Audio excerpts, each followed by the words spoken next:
সংবাদ মাধ্যমে সম্প্রচারিত খবরের জেরে মিড ডে মিলের অভিযোগ নিয়ে স্কুল পরিদর্শন করতে গিয়ে অসন্তুষ্ট জনপ্রতিনিধিরা। ঘটনাটি ঘটেছে মালদা জেলার হরিশ্চন্দ্রপুর ১ নম্বর ব্লকের মহেন্দ্রপুর হাই স্কুলে। মিড ডে মিলে অনিয়মের অভিযোগে প্রধান শিক্ষকের বিরুদ্ধে মঙ্গলবার বিক্ষোভে সামিল হন রাঁধুনিরা। এই ঘটনার খবর সম্প্রচারিত হতেই বুধবার স্কুলে যান পঞ্চায়েত সমিতির সদস্য স্বপন আলী এবং পঞ্চায়েত সদস্য মোহাম্মদ মুজাহিদ। কিন্তু মিড ডে মিলের অভিযোগ খতিয়ে দেখতে গিয়ে পারিপার্শ্বিক বহু সমস্যা সামনে চলে আসে।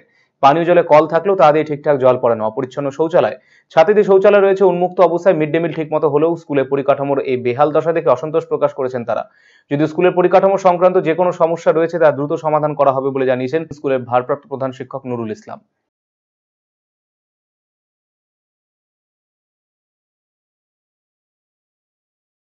আমরা মহেন্দ্রপুর হাই স্কুলে এখন বর্তমানে আছি। আমরা এসেছিলাম একটা সৌজন্যমূলক।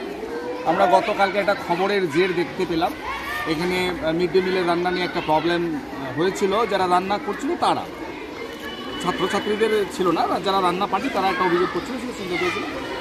আমি পঞ্চায়েত সমিতির মেম্বার হিসাবে এলাকায় আসলাম, দেখলাম যে স্কুলের পরিস্থিতি কেমন কী আছে দেখলাম। কি দেখলেন? এখানে অনেকগুলো ঘাটতি রয়েছে। এখানে বিশেষ করে পানীয় জলের ব্যবস্থা খুবই খারাপ। ট্যাঙ্ক আছে, ট্যাঙ্কে জল নেই, নল নেই। এটা আমি হেডমাস্টার মশাইয়ের সঙ্গে কথা বললাম। এখানে আমরা একটা মেয়েদের একটা টয়লেটের সেটা দেখলাম, টয়লেটের অবস্থা খুব বাজে। মহিলার টয়লেট, মেয়েদের টয়লেট, সামনে দিকে কোনো গার্ডওয়াল নেই। একটা মেয়েরা বাথরুম যাবে, ওদের তো হেজিটেশন হবে। এটা ইমিডিয়েট করা উচিত। গেটগুলো সব ভাঙাচোরা অবস্থায় রয়েছে, এগুলো দেখা উচিত। সার্বিকভাবে আমরা দেখলাম যে যতটা হওয়া উচিত ততটা নয়, এর থেকে আরও বেটার করা উচিত। মিড ডে মিলের অ্যাজ এ মেনু হিসাবে রান্নাপাটি যাবতীয় জিনিস দেওয়া হয়, এতে কোনো অসুবিধা নেই। পরিকাঠামো ঠিকই আছে আমার স্কুল আপাতত।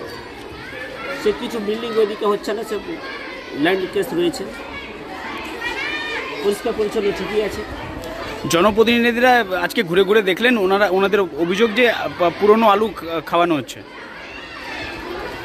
পুরানো হয়তো কিছু হবে পুরানো আলু, কিন্তু হয়তো নতুন আলুর মধ্যে বা হয়তো পুরানো কালকে কিনেছিল কিছুটা বেঁচে গেছে, ওইটা আজকে নষ্ট না করে দিয়ে দিয়েছে। এইটা শৌচালয় আর জলের ব্যবস্থা সঠিক নেই।